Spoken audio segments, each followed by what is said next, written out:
యేసుక్రీస్తు వారు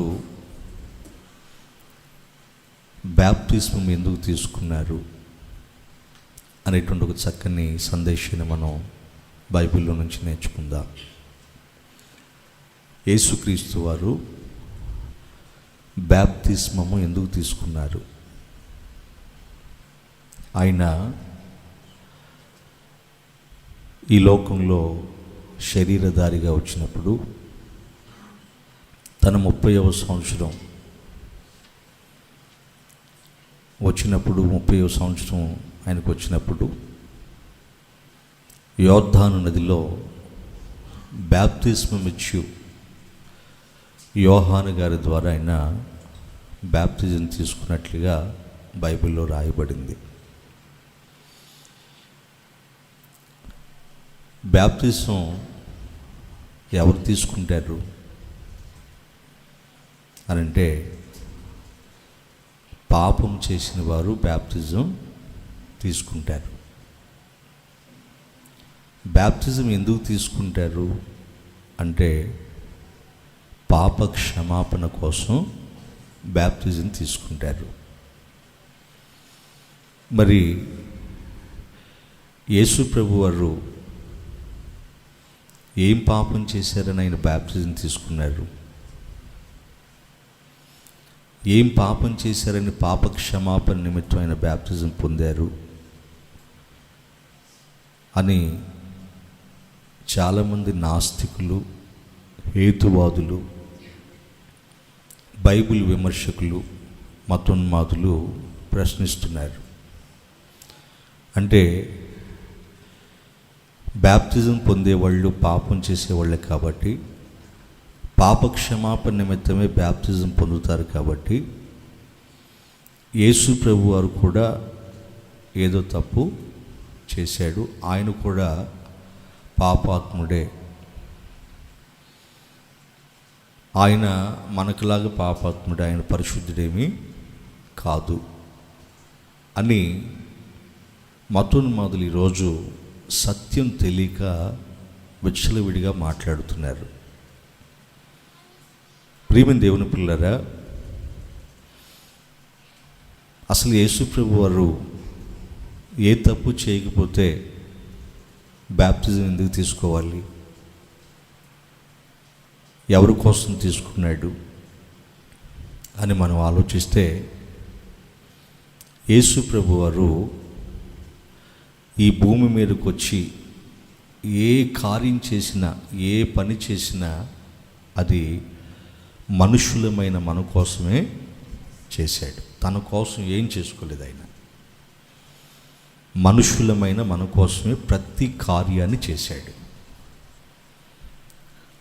అందుకే నేను అప్పుడప్పుడు చెప్తూ ఉంటాను, ఆయన జన్మ మన కోసమే జరిగింది, ఆయన జీవితం కూడా మన కోసమే జీవించాడు, ఆయన మన కోసమే మరణించాడు, మన కోసమే పునరుత్థానుడై లేచాడు. ఆయన జన్మ మన కోసమే, ఆయన జీవితం మన కోసమే, ఆయన మరణం మన కోసమే, ఆయన పునరుద్ధానం కూడా మన కోసమే. ప్రియమైన దేవుని పిల్లరా, యేసు ప్రభు యొక్క ప్రతి కార్యంలో ఒక బలమైనటువంటి ఉద్దేశం ఉంటుంది, బలమైనటువంటి కారణం ఉంటుంది. కారణం లేకుండా ఆయన ఏది చేయడు. ఆయన ఈ లోకానికి వచ్చినప్పుడు చెప్పారు, నేను నా ఇష్టాన్ని నెరవేర్చను, నా తండ్రి చిత్తాన్ని నేను నెరవేరుస్తాను. ఆయన నాకు ఏదైతే చెప్పాడో, ఏవైతే చేయమని చెప్పాడో, ఏవైతే మాట్లాడమని చెప్పాడో అవే నేను మాట్లాడతాను, అవే నేను చేస్తాను, కానీ నా సొంతగా నేనేమీ చేయను అన్నాడు. కాబట్టి నా ప్రియమైన దేవుని పిల్లరా, యేసు ప్రభు వారు యోర్దాను నదిలో బ్యాప్తిజం పొందటానికి గల కారణం బలమైనది, బలమైన కారణమే. విచిత్రం ఏంటంటే, చాలామంది సేవకులు కూడా యేసు ప్రభు వారు ఎందుకు బ్యాప్తిజం పొందారో తెలియదు. నేను ఒక సేవకుడిని ప్రశ్నించాను, యేసు ప్రభు వారు ఏం పాపం చేశారని బ్యాప్తిజం తీసుకున్నారు అని ఒక సేవకుని అడిగితే, ఆయన శరీరధారిగా పుట్టాడు కదండి, భూమి మీద శరీరధారిగా పుట్టాడు కదా, మనిషిగా పుట్టాడు కదా, కాబట్టి ఆయన మనిషిగా పుట్టాడు కాబట్టి మనిషి అన్న ప్రతి ఒక్కడు పాపం చేస్తాడు, కాబట్టి ఆయన కూడా మనిషిగా పుట్టినందుకు ఆయన బ్యాప్తిజం పొందాల్సి వచ్చింది అన్నారు. ఒక సేవకుడే. అంటే యేసు ప్రభువారు ఎందుకు బ్యాప్తిజం తీసుకున్నాడో తెలియకుండానే బోధిస్తున్నాడు. అర్థమైందా మీకు? మరి అలా అనుకుంటే యేసు ప్రభువారు ఎక్కడ పాపం చేసినట్టుగా బైబిల్లో మనం చూడం. ఎందుకంటే ఆయన జన్మ పరిశుద్ధం, ఆయన జీవితం పరిశుద్ధమైంది, ఆయన మరణం కూడా పరిశుద్ధమైంది, ఆయన పునరుద్ధానం పరిశుద్ధమైంది. ఎక్కడ ఆయన ఏ పాపం చేయలేదు. ఒక మాట చదవండి, మత్తయి శుభవార్త, లూకా శుభవార్త 1వ అధ్యాయము 35వ వాక్యం చదవండి. లూకా శుభవార్త 1వ అధ్యాయం 35వ వాక్యం. దూత పరిశుద్ధాత్మ నీ మీదికి వస్తుంది, సర్వోన్నతుని శక్తి నిన్ను కమ్ముకుంటుంది గనుక పుట్టబోవు శిశువు పరిశుద్ధుడై, చూడండి, పుట్టబోవు శిశువు పరిశుద్ధుడై. చూసారా ఎవరి గురించి రాయబడింది ఈ మాట? యేసు ప్రభు వారి గురించి. పుట్టబోవు శిశువు ఎలా పుడతాడట? పరిశుద్ధుడుగా, పరిశుద్ధుడై దేవుని కుమారుడు అనబడతాడు. గట్టిగా చప్పట్లు కొట్టండి, దేవునికి స్తోత్రం చెప్పండి. హల్లెలూయా. ఆయన జన్మ పరిశుద్ధం, ఇక్కడ రాయబడింది కదా, ఆయన జన్మ పరిశుద్ధమైంది, ఆయన పుట్టుకతోనే పరిశుద్ధుడు. ఇంకా ఆయన ఎదిగిన తర్వాత, అంటే ఆయనకు వయసు పెరిగిన తర్వాత, ఆయన సువార్త ప్రకటిస్తున్న రోజుల్లో శాస్త్రులతో, పరిచయులతో, సద్దుకేలతో, ఆనాటి యూదులందరితో ఆయన ఒక సవాల్ చేశాడు. ఏమని చేశాడో చదవండి.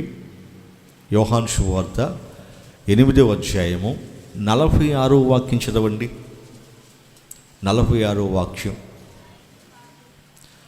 నా యందు పాపం ఉన్నదని మీలో ఎవడు స్థాపించును? చాలు, నా యందు పాపం ఉన్నదని మీలో ఎవడైనా స్థాపించగలడా అంటున్నాడు. చూసారా, మరి ఆయన అలా సవాల్ విసిరితే, ఆనాటి యూదులకి సవాల్ విసిరితే ఎవరైనా ఆయన మీద నేరం మోపగలిగాడా? చెప్పండి.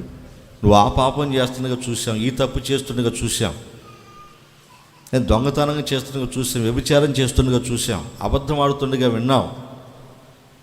ఇట్లా ఎవరైనా చెప్పగలిగాడా?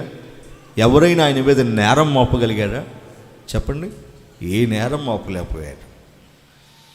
ఆయన సిలువ వేసే ముందు ఆయన సభలో నిలబెట్టినప్పుడు అనేక అబద్ధ సాక్షులను తీసుకొచ్చి ఆయన మీద ఎన్నో నేరాలు మోపాలనుకున్నారు, కానీ అసలు వారి వలన కాలేదు. అది నిరూపించలేకపోయాడు. ఎందుకంటే ఆయన తప్పు చేస్తే కదా. అంటే దీన్ని బట్టి ఆయన జన్మ పరిశుద్ధమైంది, ఆయన జీవితం కూడా పరిశుద్ధమైందని మనకు అర్థమవుతుంది. మరి ఆయన జన్మతోనే పరిశుద్ధుడైనప్పుడు బ్యాప్తిజం పొందాల్సిన అవసరం ఏముంది? బ్యాప్తిజం ఎవరు పొందుతారని చెప్పాను? బ్యాప్తిజం ఎందుకు తీసుకోవాలి? చదవండి, ఆ మాట కూడా చదవండి. లూకా శుభవార్త 3వ అధ్యాయము 3వ వాక్యం చదవండి. బ్యాప్తిజం ఎందుకు తీసుకుంటారు? లూకా శుభవార్త 3:3 చదవండి. అంతటా ఒకళ్ళే చదవండి. అంతటా అతడు వచ్చి పాప క్షమాపణ నిమిత్తము మారు మనసు విషయమైన బ్యాప్తిస్మము పొందవలెనని యోర్దాను నది ప్రాంతములు యందు ప్రకటించుచుండెను. చాలు. దేనికి తీసుకోవాలట బ్యాప్తిజం చెప్పండి? అక్కడ రాస్తుంది కదా. దేనికి తీసుకోవాలట? పాప క్షమాపణ నిమిత్తం పొందేదే బ్యాప్తిస్మము. పెళ్ళిళ్ళ కోసం తీసుకునేది బ్యాప్తిజం కాదు. శ్మశానాల్లో స్థలం కోసం తీసుకునేది బ్యాప్తిజం కాదు. లేదంటే బైబిల్ కాలేజీలో సర్టిఫికేట్ల కోసం తీసుకునేది బ్యాప్తిజం కాదు.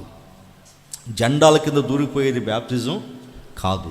చిలకరింపే బ్యాప్తిజం కాదు, బ్యాప్తిజం కాదు. బ్యాప్తిస్మము అంటే పాప క్షమాపణ నిమిత్తం తీసుకునేది నిజమైన బ్యాప్తిజం. చూసారా, అక్కడ యోహాను గారు చెప్తున్నారు పాప క్షమాపణ నిమిత్తం పొందేది. దీన్ని బట్టి యేసు ప్రభు వారు ఏం పాపం చేశారని పాపాలు క్షమించబడ్డానికి ఆయన బ్యాప్తిజం పొందారు? అదే కదా మన ప్రశ్న. ఈరోజు నాస్తికులు, హేతువాదులు, మతోన్మాదులు, బైబిల్ని విమర్శించేవాళ్ళు, వీరందరూ కూడా వాళ్ళకి అర్థం కాక, ఈ సత్యం అర్థం కాక లేఖనాలను అపార్థం చేసుకుని వాళ్ళకి ఇష్టం వచ్చినట్లుగా మాట్లాడుతున్నారు.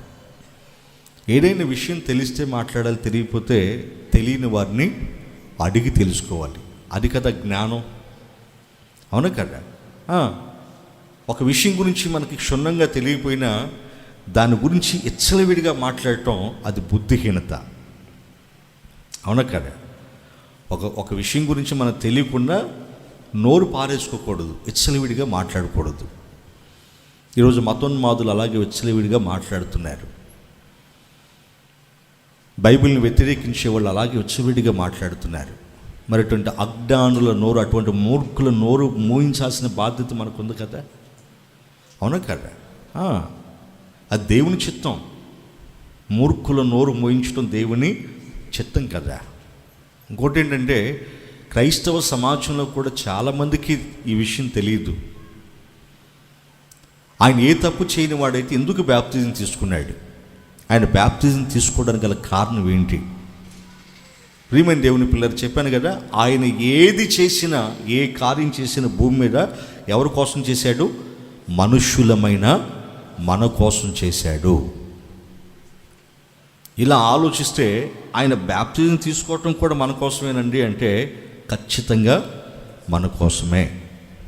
దేవునికి స్తోత్ర, హల్లెలూయా. ఖచ్చితంగా ఆయన మన కోసమే బ్యాప్తిజం పొందాడు. ఎందుకంటే ఆయన పొందిన బ్యాప్తిజానికి ఒక అర్థం ఉంది, ఒక కారణం ఉంది, బలమైన దేవుని ఉద్దేశం ఉంది.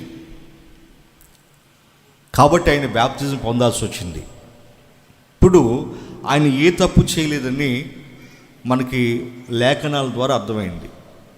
ఇంకా కొన్ని లేఖనాలు చూద్దాం. యోహాను రాసిన మొదటి పత్రిక 3వ అధ్యాయము 5వ వాక్యం చదవండి. యోహాను రాసిన 3వ అధ్యాయం 5వ వాక్యం. పాపములను తీసివేయుటకై ఆయన ప్రత్యక్షమాయనని మీకు తెలుసు. దేనికి ప్రత్యక్షమయ్యాడు? ఆయన పాపములను తీసివేయడానికి ప్రత్యక్షమయ్యాడు ఈ లోకంలో. మరి పాపములు తీసివేయడానికి ప్రత్యక్షమైనటువంటి ఆయన పాపం చేస్తే, ఆయనలోనే పాపం ఉంటే మన పాపాలను ఎలా తీసేస్తాడు? అంటున్నారా? పిల్లలతో అర్పించొద్దు, జాగ్రత్త. పాపాలను తీసివేయటానికి వచ్చిన వాడు ఆయనలోనే పాపం ఉంటే మన పాపాలను ఎలా తీసేస్తాడు? తీసేయగలడా? చెప్పండి. నేను అప్పుడప్పుడు చెప్తూ ఉంటాను, ఒక దొంగ ఇంకొక దొంగను రక్షించగలడా? ఒక పేషెంట్ ఇంకొక పేషెంట్కి వైద్యం చేయగలడా?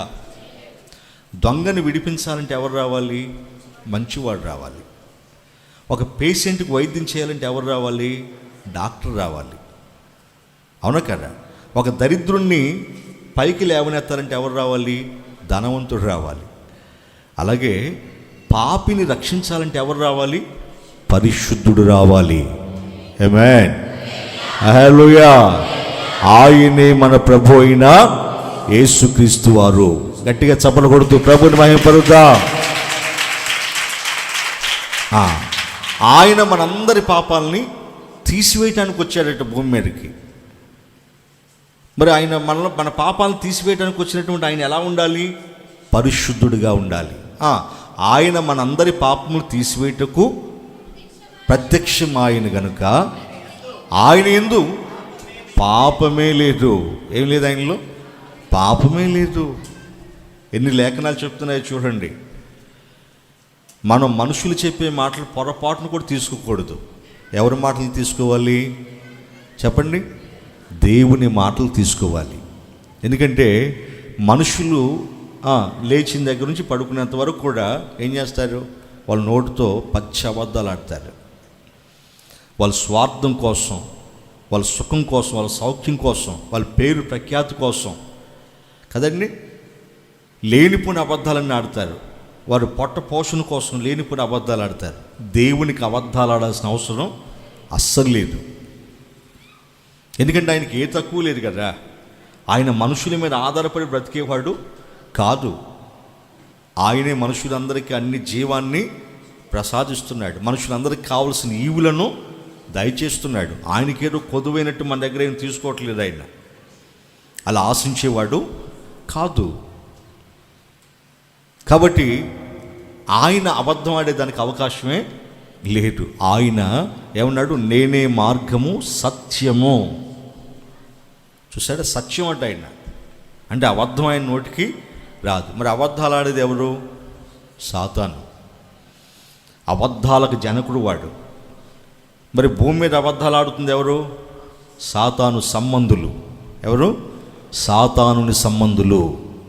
మరి భూమి మీద అబద్ధాలు ఆడుతున్నారు. ఎవరి మీద అబద్ధం ఆడుతున్నారు? దేవుని మీద, దేవుని గురించి అబద్ధాలు చెప్తున్నారు. కాబట్టి మన మనుషుల మాటలను తీసుకోకూడదు, దేవుని మాటల్ని తీసుకోవాలి. ఈరోజు మతోన్మాదులు, నాస్తికులు, హేతువాదులు బైబిల్ మీద, యేసు ప్రభు మీద విరుచుకు పడుతున్నారు కదండి. క్రైస్తవుల మీద విరుచుకు పడుతున్నారు కదా. అవునా కదా? ఎందుకు? వాళ్ళ సాతాను సంబంధులు, దేవుని సంబంధులు కాదు. దేవుని సంబంధి అయిన వాడు దేవుని మాట వింటాడు. దేవుని సంబంధి కాని వాడు దేవుని మాట వినడు. ఎంత చెప్పినా వినడు. కాబట్టి దేవుని పిల్లలంగా మనం ఎవరి మాట తీసుకోవాలంటే మనుషుల మాట కాదు, దేవుని మాట తీసుకోవాలి. ఇక్కడ చూడండి, అక్కడ ఏమంటున్నాడు? పాపములను తీసివేయటకు ఆయన ప్రత్యక్షమయ్యాడు. ఆయన ఎందుకు పాపమే లేదు. ఆయన జన్మ పరిశుద్ధమైంది చెప్పాను. ఆయన జీవితం పరిశుద్ధమైందని ఆయనే సవాల్ విసిరాడు ఆనాటి యూదులకి. నాలో పాపమున్నదని మీలో ఎవడైనా స్థాపించగలడా అని. ఒక్కరు ముందుకు రాలేదు. మళ్ళీ ఇక్కడ యోహాను గారు ఏమైనా సాక్ష్యం ఇస్తున్నాడు? ఆయనలో పాపమే లేదు. యోహాను గారు అంటే ఎవరు? ప్రియ శిష్యుడు, యేసుప్రభు వారికి ప్రియ శిష్యుడు కదా. ఆయన రెక్కల్లో ప్రక్కల్లో తిరిగినటువంటి వాడు కదా.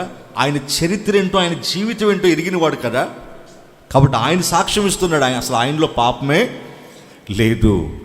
ఇంకా హెబ్రీయులకు రాసిన పత్రిక 4వ అధ్యాయం 15వ వాక్యం చదవండి. 4:15. మన ప్రధాన యాజకుడు మన బలహీనతల యందు మనతో సహానుభావం లేనివాడు కాదు కానీ సమస్త విషయములలో మనవలినే, చూడండి, సమస్త విషయములలో మనవలినే శోధించబడినను ఆయన పాపము లేనివాడుగా ఉన్నాడు. గట్టిగా చెప్పకూడదు, మరలా గట్టిగా దేవునికి స్తోత్రం చెబుదా. హల్లెలూయా. చేతులు చెప్పండి అమ్మా, చేతులు ఊపుతూ చెప్పండి. ఇటువంటి మాటలు విన్నప్పుడు ఆత్మావేశం కలగాలి మనలో. యేసు ప్రభు చెప్పే మాటలకు ఒక తల్లి లేచేమంది, ఉండలేకపోయింది అసలు. కొన్ని వేల మందిలో లేచి నిన్ను కనిన గర్భం దాన్ని ఆయన పొగడలా, ఆయన స్తుతించలా. మనలో కూడా ఆత్మావేశం అలా ఉండాలి. దేవుని గురించి చెప్పేటప్పుడు ఆయన ప్రేమించే ఆయన పిల్లలు ఆత్మావేశం కలిగి ఉండాలి. ఉత్సాహంగా ఆయన స్తుతించాలి, సంతోషంగా ఆయన్ని స్తుతించాలి. చూడండి ఏమంటున్నాడు, ఒక మనిషి భూమి మీద ఎటువంటి శ్రమలు అనుభవిస్తాడో అటువంటి శ్రమలు ఆయన కూడా అనుభవించినా కానీ ఆయన ఏ తప్పు చేయలేదట. పాపము లేనివాడుగా ఉన్నాడట. చూసారండి, ఈరోజు మనకు వచ్చే శ్రమలు, నిందలు, బాధలు, అవమానాలు బట్టి ఎన్ని తప్పులు చేస్తున్నాం, ఎన్ని తప్పులు కదండి. ఏదైనా శ్రమ వచ్చిందనుకోండి, నోరు తెరిచి పట్టరాని మాట్లాడటం, ఇష్టం వచ్చినట్టుగా మాట్లాడతాం. ఎవరైనా మనం కొడితే మన ఇష్టం వచ్చినట్టుగా వాళ్ళని కొడతాం, అవునా కదా. ఇంకా తిండికి జరగక వ్యభిచార కోపంలో జారుకున్నటువంటి వాళ్ళు ఎంతమంది ఉన్నారు, అవునా. ఇట్లా ఆలోచిస్తే శ్రమలకు తట్టుకోలేక ఎంతమంది పాపానికి దిగిపోతున్నారు. కానీ ఈ లోకంలో మనకు వలె ఆయన శ్రమను అనుభవించినప్పటికీ ఈ లోకంలో ఉన్న పాపాన్ని ఆయన అంటించుకోలేదు. పాపము లేనివాడుగా బ్రతికాడు. ఆమేన్, హల్లెలూయా, హల్లెలూయా. పాపం లేనివాడుగా బ్రతికాడు. ఎంత పరిశుద్ధుడో మీరు ఒకసారి ఆలోచించండి. ఎందుకు ఇవన్నీ చెప్తున్నానంటే, ఆయన బ్యాప్టిజం ఎందుకు తీసుకున్నాడో మనకు అర్థం కావాలి కదా. ఆయన బ్యాప్టిజం ఎందుకు తీసుకున్నాడో మనకి ఇవన్నీ ఇది అర్థమైతే మనకి ఇది ఈజీగా అర్థమైపోతుంది. అంటే ఏ తప్పు చేయని వాడు ఎందుకు బ్యాప్టిజం పొందాడంటే దానికి ఒక కారణం ఉంటుంది కదా, అవునా. ఇంతటి పరిశుద్ధుడు ఎందుకు బ్యాప్టిజం పొందాడు, ఏ పాపం లేని వాడు ఎందుకు బ్యాప్టిజం పొందాడు, దానికి కారణం ఏంటి, అది తెలియాలి కదా మనకి. ప్రియమైన దేవుని పిల్లరా, ఇంకా ఆయన గురించి ఏమి రాస్తుందో చూడండి. హెబ్రీయులకు రాసిన పత్రిక 7వ అధ్యాయము 26వ వాక్యం చదవండి. 26వ వాక్యం. పవిత్రుడును, ఏం మాట్లాడుతున్నాడండి ఆయన గురించి పౌలు గారు.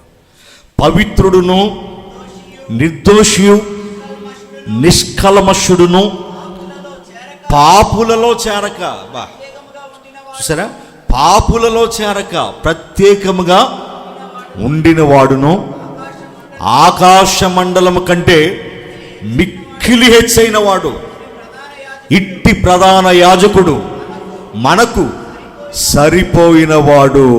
ఆమేన్, హల్లెలూయా, హల్లెలూయా. ఆయన ఎవరట? పవిత్రుడు, నిష్కల్మషుడు, నిర్దోషి, పాపం చేయకుండా పాపుల్లో ప్రత్యేకంగా ఉన్నాడట. అంటే పాపాన్ని అంటించుకోలేదట. అంటే పాపమున్న లోకంలోనే ఉన్నాడు ఆయన. ఎక్కడున్నాడు?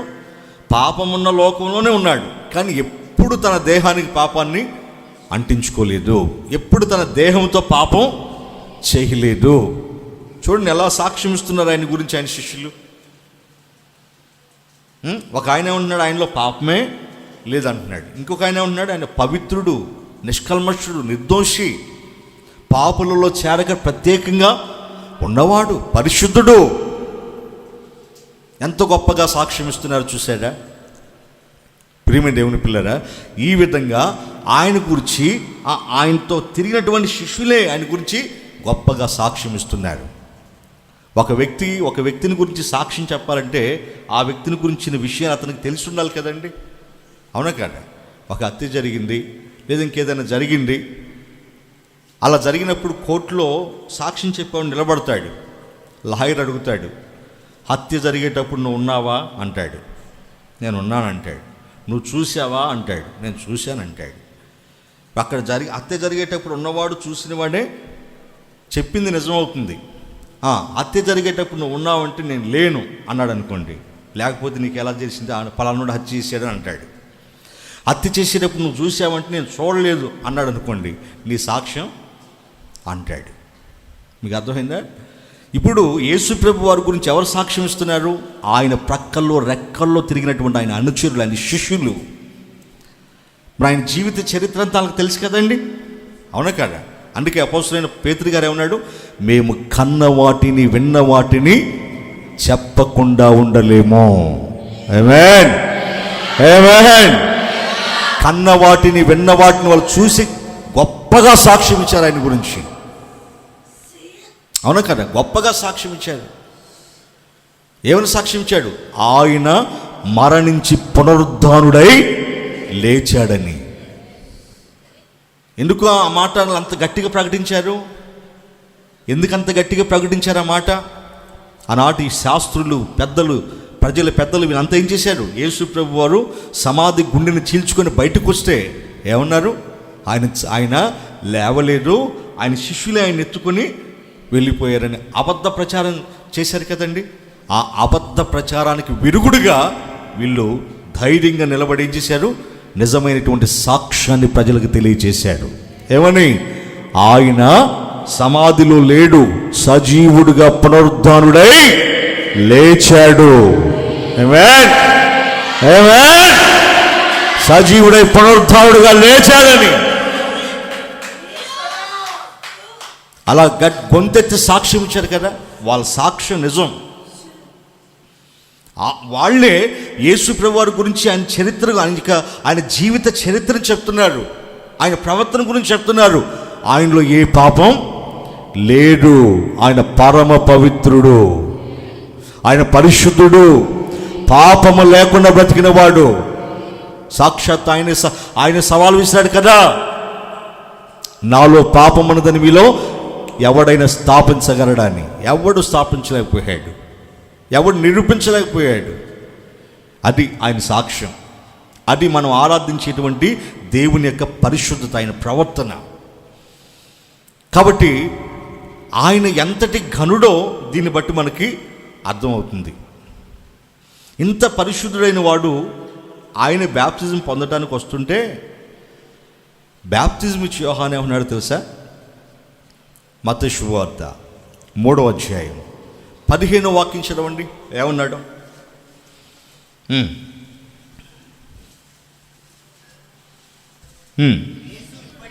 యేసు ఇప్పటికీ 14వ వాక్యం, అందుకు యోహాను, నేను నీ చేత బ్యాప్టిజం పొందవలసిన వాడినై ఉండగా, చూడండి ఏమంటున్నాడు, నేను నీ చేత బ్యాప్టిజం పొందాలి కదా.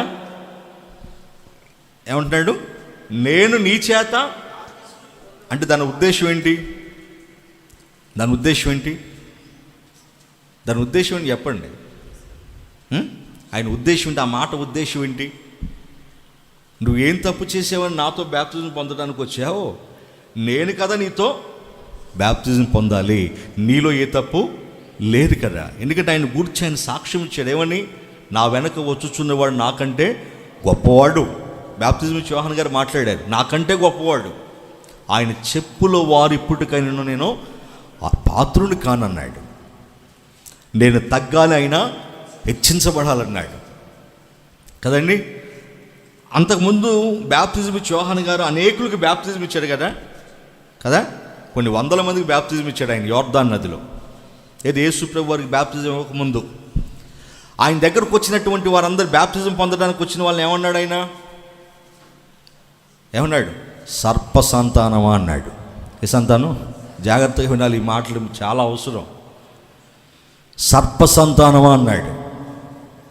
అవునా కదా? మరి యేసు ప్రభు వారు ఆయన దగ్గర బ్యాప్టిజం పొందడానికి వస్తే ఆ మాట అన్నాడా? నేను నీ చేత బ్యాప్టిజం పొందాలని, అయినా నువ్వేంటి నా చేత బ్యాప్టిజం పొందడానికి వచ్చావంటున్నాడు. మరి ఆనాడు ఎంతోమంది ఆయన దగ్గర బ్యాప్టిజం పొందడానికి వస్తే వాళ్ళని చూసి గద్దించాడు, హెచ్చరించాడు, బుద్ధి చెప్పాడు. సర్ప సంతానమా, రాబో ఉగ్రతను తప్పించుకోవడానికి మీకు బుద్ధి చెప్పిన వాడు లేడా? మునగల్ని అని చెప్పేసి వాళ్ళని ముంచుతూ వచ్చేసాడు. రాగానే ముంచుతూ వచ్చేసాడు వాళ్ళని. ముంచటం లేపటం. కానీ యేసు ప్రభు ఆయన దగ్గరికి వస్తే బ్యాప్టిజానికి, నువ్వు ఏం తప్పు చేసావని నీ బ్యాప్టిజం పొందడానికి వచ్చావు? అయినా నేను కదా నీతో బ్యాప్టిజం పొందాలి, నీవు నాతో బ్యాప్టిజం పొందటం ఏంటి అన్నాడంటే, నీవు నాకంటే గొప్పవాడివి, నీవు పరిశుద్ధుడివి అని ఒప్పుకుంటున్నాడు. అంటే బ్యాప్టిజం ఇచ్చి యోహాను గారు అడ్డుపడుతున్నాడు ఒక విధంగా చెప్పాలంటే. అప్పుడు ప్రభు ఏమన్నాడు? ఒక మాట చదవండి. యేసు, ఇప్పటికిది కానిము, నీతి యావత్తు, దేవుని చిత్తం యావత్తు ఇలాగు నెరవేర్చుట మనకు తగి ఉన్నదని ఉత్తరం ఇచ్చాను. గట్టిగా చప్పలు కొట్టండి, గట్టిగా దేవునికి స్తోత్రం చెబుదాం. హల్లెలూయా. ఏమని చెప్పాడైనా? నీతి యావత్తు ఈ విధంగా జరగటం మనకి తగి ఉన్నది. నీతి యావత్తు, ఏ నీతి? దేవుని నీతి, తండ్రి నీతి, తండ్రి చిత్తం ఇలా జరగాలనుంది. అందుకే నీతి యావత్తు ఇలా జరిగించడం మనకి తగి ఉన్నది అని నాకు బ్యాప్టిజం ఇవ్వన్నాడు. అప్పుడు వెంటనే బ్యాప్టిజం ఇవ్వగానే ఆయన బ్యాప్టిజం తీసుకుని ఒడ్డుకి వచ్చాడు. ఇప్పుడు మీకు అర్థమైందా?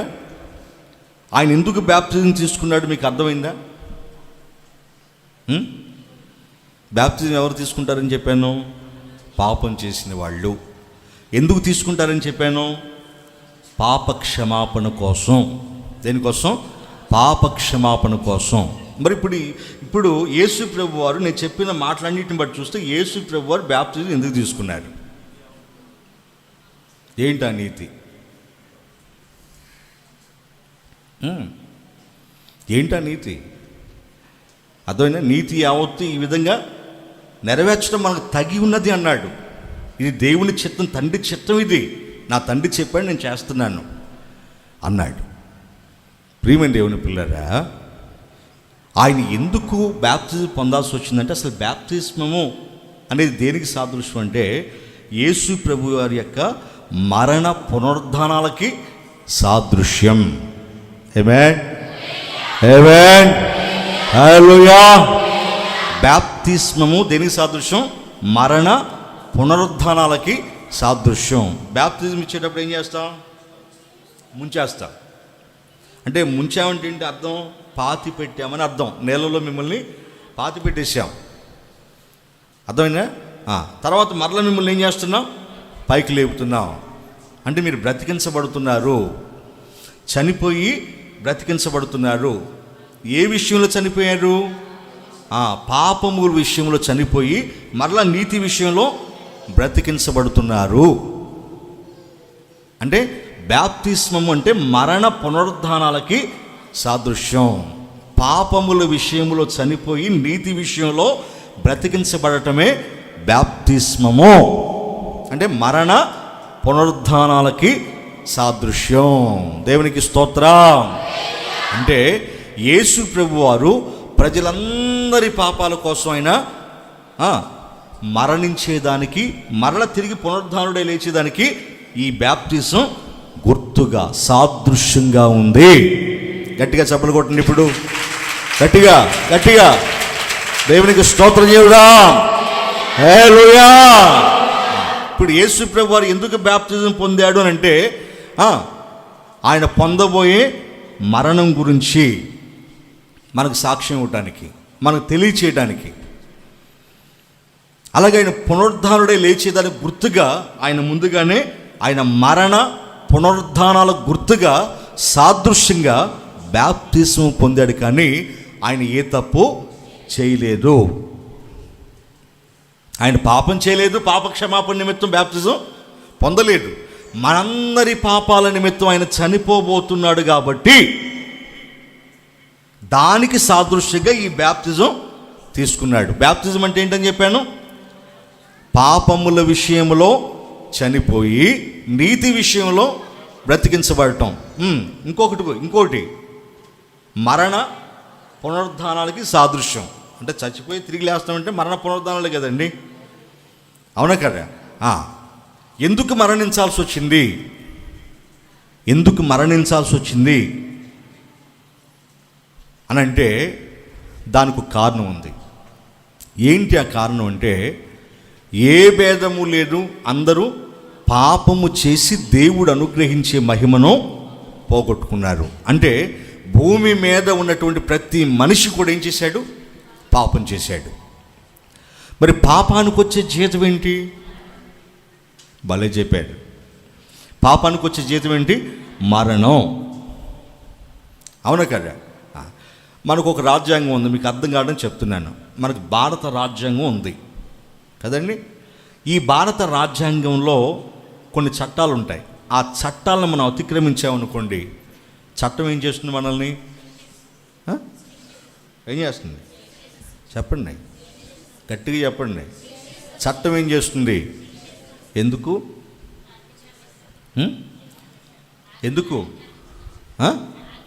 రాజ్యాంగంలో ఉన్నటువంటివి మనం అతిక్రమించాం. అంటే రాజ్యాంగంలో ఏదైతే రాయబడిందో, ఏదైతే చేయకూడదనుందో అది చేశాం. కాబట్టి చట్టాలు మనల్ని ఏం చేస్తాయి? శిక్షిస్తాయి. ఈ చట్టాలు ఎవరు కల్పించారు? ప్రజలమే. అర్థమైందా? అంటే చట్టాల్లో ఉన్నటువంటి అధికారులు, ప్రజల్ని ఏలుతున్నటువంటి అధికారులు, నాయకులు ఎవరైతే ఉన్నారో వీళ్ళని ఎవరు ఏర్పాటు చేసుకున్నారు? మనమే ఏర్పాటు చేసుకున్నాం, మనమే ఎన్నుకున్నాం. మనం ఎన్నుకున్నటువంటి వాళ్ళే, మనం ఎన్నుకున్న వాళ్ళే, మనం గెలిపించిన వాళ్ళే మనం తప్పు చేస్తే ఏం చేస్తున్నారు? శిక్షిస్తున్నారు. ఎందుకు శిక్షిస్తున్నారంటే ఇగో రాజ్యాంగంలో రాసిన దానికి విరుద్ధంగా నువ్వు చేశావు అని. అలాగే ప్రపంచమంతటికి రాజు ఎవరో తెలుసా? చక్రవర్తి ఎవరో తెలుసా? మన ప్రభు అయిన యేసుక్రీస్తు వారు. ఆయన ప్రపంచమంతటికి ఇచ్చినటువంటి చట్టం ఏంటో తెలుసా? బైబిల్. ఆమేన్, ఆమేన్. బైబిల్. మరి దేవుణ్ణి మనం ఎన్నుకున్నామా? దేవుణ్ణి మనం సృష్టించామా అంటే దేవుణ్ణి మనం ఎన్నుకోలేదు, ఆయన సృష్టించలేదు. ఆయనే మనం సృష్టించాడు, ఆయన తన పని కోసం మనల్ని ఎన్నుకున్నాడు. అవునా కదా? చెప్పండి. అంటే ఆయన చేత సృష్టించబడిన ప్రజలం మనం. కాబట్టి ఆయన చేత సృష్టించబడిన ప్రజలమైన మనకి ఈ భూమి మీద ఎలా ఉండాలి అనే దానికి మనకు ఒక రాజ్యాంగం ఇచ్చాడు. ప్రపంచ ప్రజలకి ఇవ్వబడిన రాజ్యాంగం ఇది. ఏంటిది? The Bible. గట్టిగా చప్పలు కొడుతూ, గట్టిగా కొట్టు. దేవునికి స్తోత్రం. ప్రపంచ ప్రజలకు ఇచ్చిన రాజ్యాంగం ఏంటో తెలుసా? The Bible. బైబిల్. ఈ బైబిల్ గ్రంథంలో ఉన్నటువంటి మాటలను చదువుకుని ఈ చట్టాన్ని అనుసరించి ప్రతి మనిషి నడవాలని చెప్పాడు, ఆజ్ఞాపించాడు. కాబట్టి ఈ బైబిల్ని ఎవరైతే అతిక్రమిస్తారో, అంటే ఈ రాజ్యాంగాన్ని ఎవరైతే అతిక్రమిస్తారో వారిని శిక్షించే అధికారం ఎవరికుంది? దేవునికి.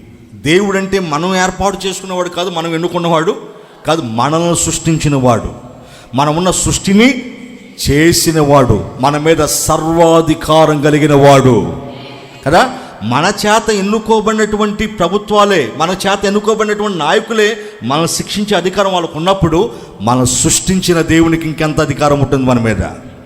అవునా? చెప్పండి. మనుషులందరూ సృష్టించిన దేవునికి మనుషుల మీద అధికారం ఉందా లేదా? ఉంది. అది ఆయన గొప్పతనం. అవునా కదా? ఆయన ఏం చట్టం రాశాడు బైబిల్లో? నేను ఎప్పుడు చెప్తూ ఉంటాను, బైబిల్ అంటే మనిషి బ్రతుకు పుస్తకం. ఏంటిది? బైబిల్ అంటే మనిషి బ్రతుకు పుస్తకం. మనిషి ఎలా భూమి మీద బ్రతకాలో, అసలు మనిషి ఎందుకు పుట్టాడో, మనిషి ఎవరి కోసం బ్రతకాలో, మనిషి అనేవాడు ఎలా చనిపోవాలో, చనిపోయిన తర్వాత ఎక్కడికి వెళ్తున్నాడో, ఇవన్నీ తెలియచేసేదే బైబిల్. ఈ సృష్టిని ఎవరు చేశారో తెలియచేసేది బైబిల్. ఈ సృష్టిని ఎందుకు చేశాడో తెలియచేసింది బైబిల్.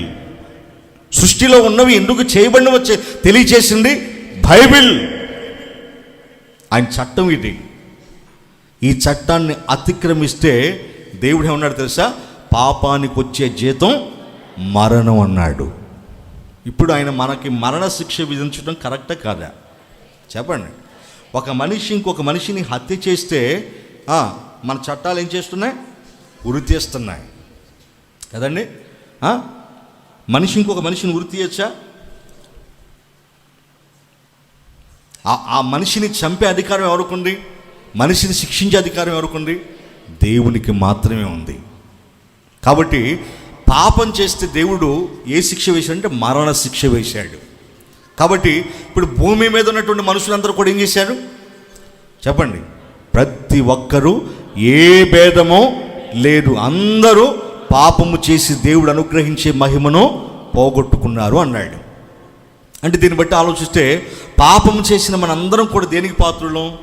మరణానికి పాత్రులం, శిక్షకు పాత్రులం. అవునా కదా?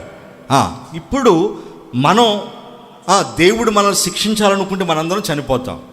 మనందరం చనిపోతే ఆయన కలిగే సంతోషం ఏముంటుంది? మనందరం చంపుకోవడానికైనా మనం చేశాడు? లేదు.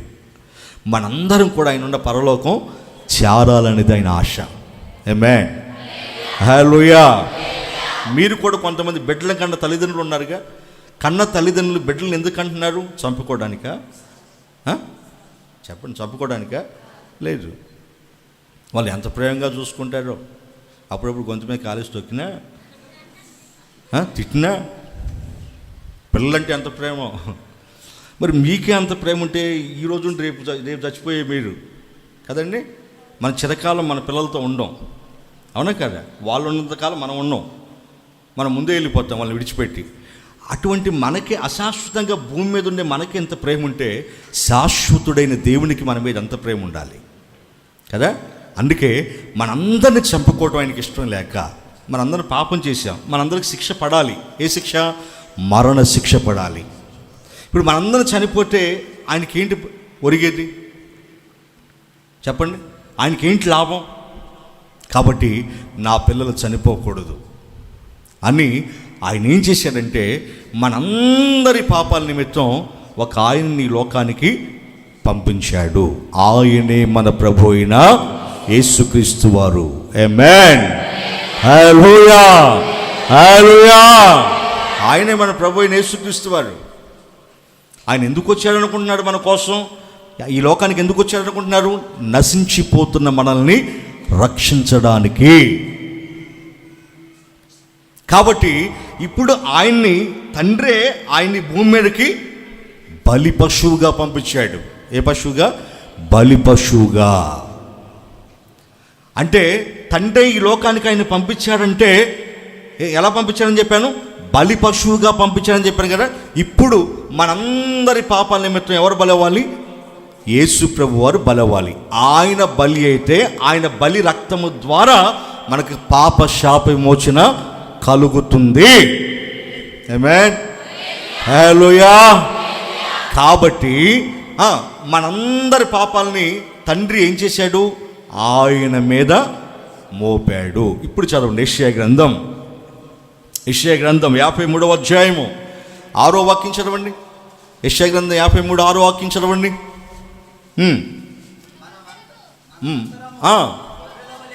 గొర్రెల వలె త్రోవ తప్పితిమి, మనలో ప్రతి వాడును తనకిష్టమైన త్రోవకు తొలగెను.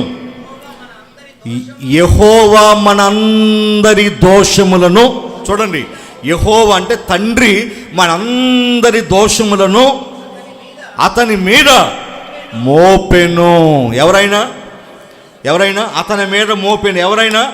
మన ప్రభు అయిన యేసుక్రీస్తు. అంటే తండ్రి అయిన దేవుడు మనందరి పాపాలని, మనందరం తప్పు చేసాం కదండి. తప్పు చేసిన మనం మరణానికి పాత్రలు అయ్యాం కదండి. అయితే మనల్ని మరణం నుంచి తప్పించడానికి, మనకు పాప శాప విమోచన కలిగించడానికి, దేవుని ఉగ్రత నుంచి మనల్ని తప్పించడానికి మనందరి పాపాలను తీసి ఎవరి మీద మోపాడు? యేసు ప్రభు వారి మీద మోపాడు. ఇప్పుడు ఆయన ఎలా మారుతాడు? మనందరి పాపాలు ఆయన మీద మోపడ్డాయంటే ఆయన ఎలా మారిపోతాడు? పాపముగా మార్చబడిపోతాడు. పాపంగా.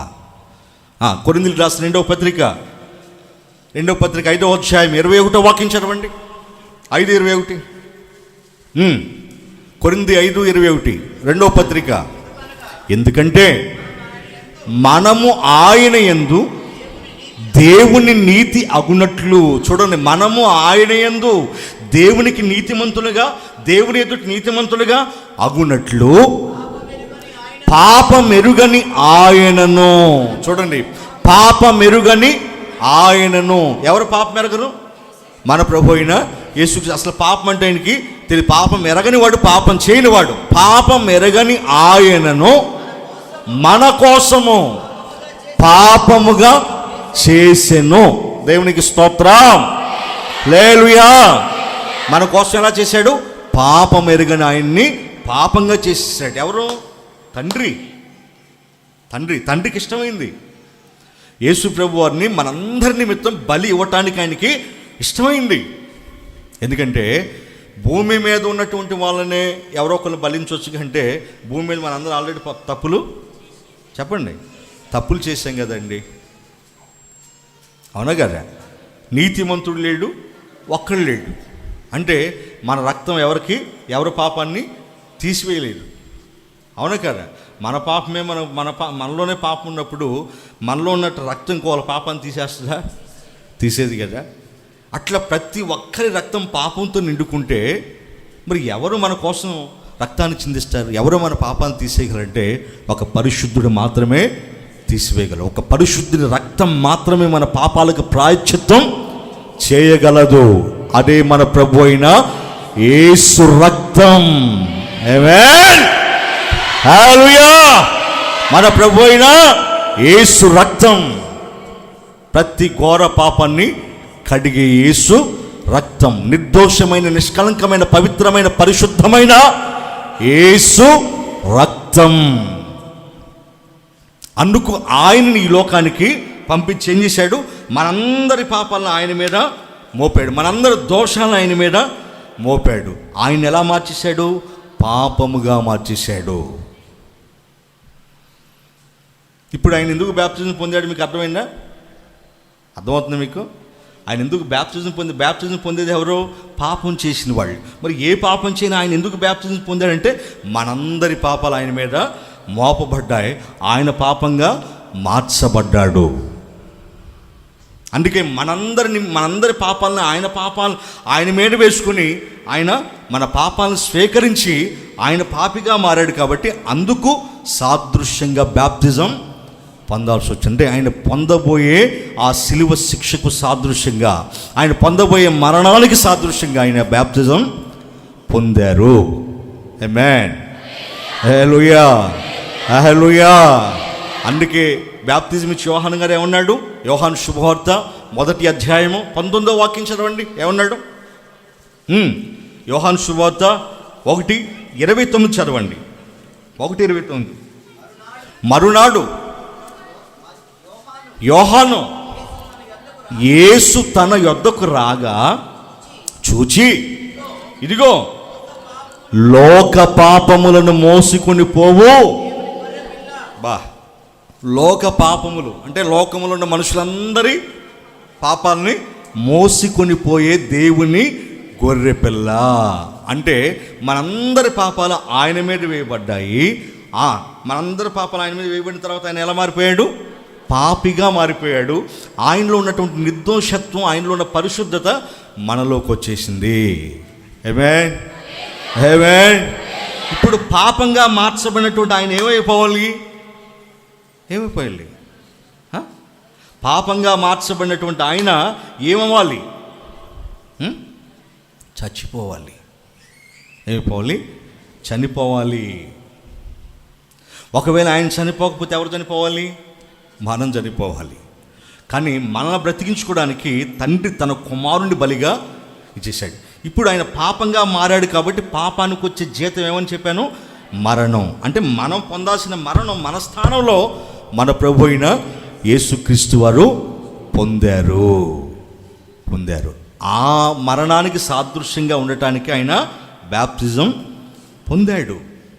అది బ్యాప్టిజం యొక్క. ఆయన ఎందుకు బ్యాప్టిజం పొందాడు అంటే మనందరి దోషాలు తండ్రి ఆయన మీద మోపాడు కాబట్టి ఆయన పాపిగా మార్చబడబోతున్నాడు.